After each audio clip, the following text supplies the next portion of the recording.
Welcome back into CBS Sports HQ. I'm Kyle Long alongside my buddy Pete Prisco. We usually do picks every week, Pete's picks, and we beat each other up on that end. But this week, you come in to do a little bit of this midweek, Week 14 segments, talk a little bit of football. We're going to start off today talking about the Chicago Bears. Your Bears. My Chicago Bears. Your Bears. And I took the jacket off today in case I get a little pumped up, want to flex the muscles a little bit, because that's exactly what this Chicago Bears football team has done all season long. Now, I know it's been the kicking game, the defense, and the offense, but we're going to focus in on the offense, the things that Ben Johnson has done to make this thing better. First off, what has stood out to you about the Chicago offense this year that looks different than the decades prior of Chicago offense? Creativity in the run game, particularly, and they're great in the run game. But when you look at it, it's not just line up and go mash people. He's so creative with what he does with the movements and the motions and the actions and the wham blocks. And I mean, there was a play against the Eagles where he had a tight end on the wing and a wide receiver on this wing. Yep. And they crossed. They crossed at the snap. And one blocked and one blocked. I mean, it was just so creative. And the thing that I love about the way they run the football is the defensive linemen never know where the blocking is coming from. And so they're hesitant. And when you're hesitant, as an offensive lineman, if a guy's hesitant, you're going to take him out of the play. Yeah, absolutely. And I think that you hit the nail on the head with the creativity. But I want to give a lot of credit to the offensive line and Coach Rochar, his offensive line unit. Now, they went out and spent a lot of money and draft capital on this offensive line. Drew Dahlman coming in the building at center. He's been great. I think there were questions about whether or not he was able to play that hard-nosed Frank Ragnow Detroit-style offensive line. And while he is not cut the same, they're different trees, Drew Dahlman and Frank Ragnow. He has played his way and earned his right to be voted into the Pro Bowl this year. I will say this about Drew Dahlman. During the process, the free agency process, when he signed with the Bears, I had guys in the league tell me, "Oh, that's a strange signing because he doesn't fit what they want to do."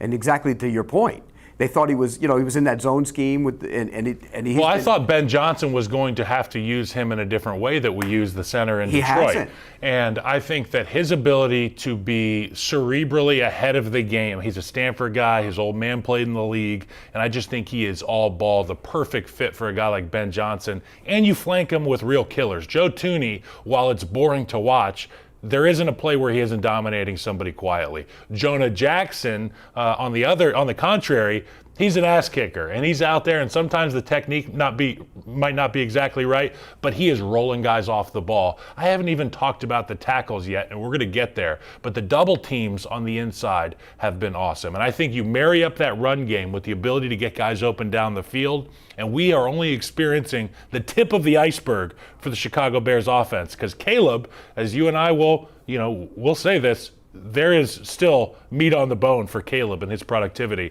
He's missed some throws. He hasn't been perfect, but they've been winning football games, and he's taking care of the football. But he's an under 60% completion percentage. The only quarterback, I think, or in the last 25 years to go to the Super Bowl as an under 60% completion percentage was Rex Grossman when he was with the Bears.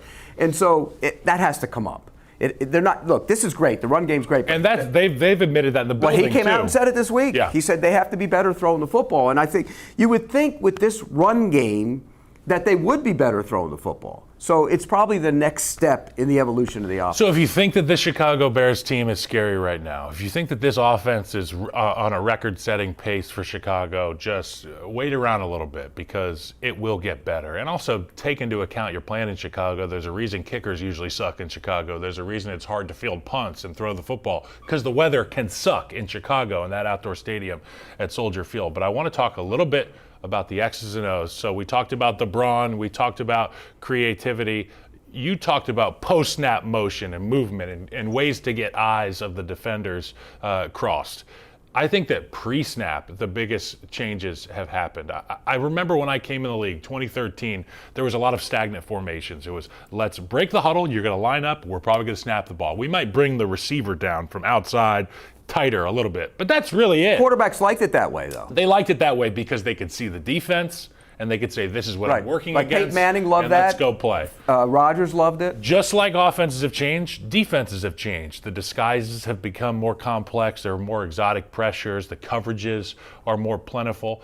And I think that offenses have had to adapt. So now you go from this stagnant pre-snap stuff to window dressing pre-snap, a way to figure out, we called it undressing the defense pre-snap, being able to motion guys, line up people in certain positions that forces the defense to show us a little bit about what they're going to do. It not only helps the quarterback and the running back for his landmarks and receiver for adjustments he has to make to say, no, I'm not going to run the slant at 10 yards, I'm going to run it at 7 yards because I can feel it, or I'm going to run it right now because of the coverage. The offensive linemen are the guys who are benefiting the most from these pre-snap wrinkles for Ben Johnson's offense.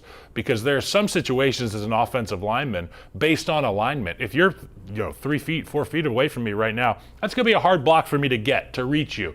He is putting his players in position to where your eyes at the snap of the ball are slowed down just a half step so I can reach you. Ben Johnson is the best friend of Caleb Williams, Jonah Jackson, Theo Benedette, Darnell Wright. The list goes on and on and on. Or Ozzie Trapillo, rather, the left tackle. Rookie left tackle. Good run player, though. And he's going to get better and better. Yeah, he's really good in the run game. It's a microcosm of this team. They're all going to get better. You mentioned all of that, and there was a play against the Eagles last week where they had motion to the left, and so they rotated the safety down and the other safety went back. Well, when the safety went back, they ran to that side, and he wasn't there, and he couldn't make the play. And they watched. You talk about the motion making it easier on an offensive lineman. What it does is they kind of shift, and so they just wash them down. Yeah. And it's up to the runner, and those runners did a really good job the other day, not going front side, but coming to the back side. So I'll give you an example. The play call is 39. So let's call it 95, okay? 9 in my book means under center, okay? So if you're going 15, we're in the gun. But we're going 95, so we're under center. The defense has to respect the run action, all that kind of stuff. Running backs, the great ones, understand that although it's a 5-hole play, which is an odd number to our left, if it was 99, he'd run outside of the tackle. 95, he's running inside the tackle. Great running backs understand that the backside of the play is actually the front side. So you see great running backs leverage these linebackers, set up their blocks, and they bend it right behind the center. That's where the home runs are. That's where the explosive plays are. DeAndre Swift in last year's offense didn't see the tunnel.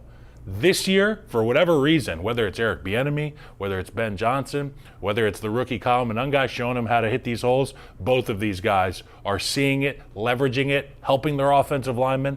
You have to think this is intentional by Ben Johnson and this Bears offense. We go back to all that pre-snap motion and everything and what it does to a defense. There was a play where they scored a touchdown on the goal line, where Jalen Carter, for some reason, he must have seen some kind of pre-snap motion when he looked at it, he jumped outside of his gap and left a gaping hole there and made it easy for them to just run right inside of him. And I think all that stuff has caused problems for the defensive linemen. They're all hesitant. If you're a defensive lineman, and you know this, and you're coming across and you don't know if you're getting whammed by the tight end, you don't know if you're getting hit by the wide receivers come down and block. They'll pull guys around 2 at one time, leading into that hole. They've done a great job of designing the run game. Gap schemes, zone schemes. So to your point, as a defender, you never know if you're getting scooped, whammed, doubled, what the hell's going on. And to your point about Jalen Carter, you're giving him the benefit of the doubt like he saw something pre-snap.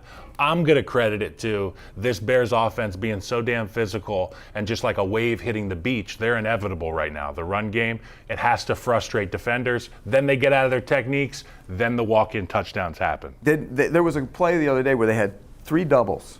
Boom, boom, boom. Get to the second level. That's the whole idea of the double. If you as a guard, when you played guard in this league, you had a double. You wanted to get to the second level, so once you knew you could get off of that, the guy was handling him, then you come off and get to the second level. No, I just enjoyed putting the down guy on the second level you guy, did? and I think they do too. And you move him to the second level that way. But the way it's supposed to be blocked, though, right, is once that guy's handled, then one guy gets the down guy started and finds a way to stay square and get to the second level. The greatest teams put that 3-tech and in dump the him second. on the line. And the Bears did that last week. They put those guys into the second level. Well, they're going to have more than enough opportunity this week against the Green Bay Packers in one of two matchups for the Packers and the Bears. Again, Pete Prisco, Kyle Long on the Bears offense. Thanks for listening.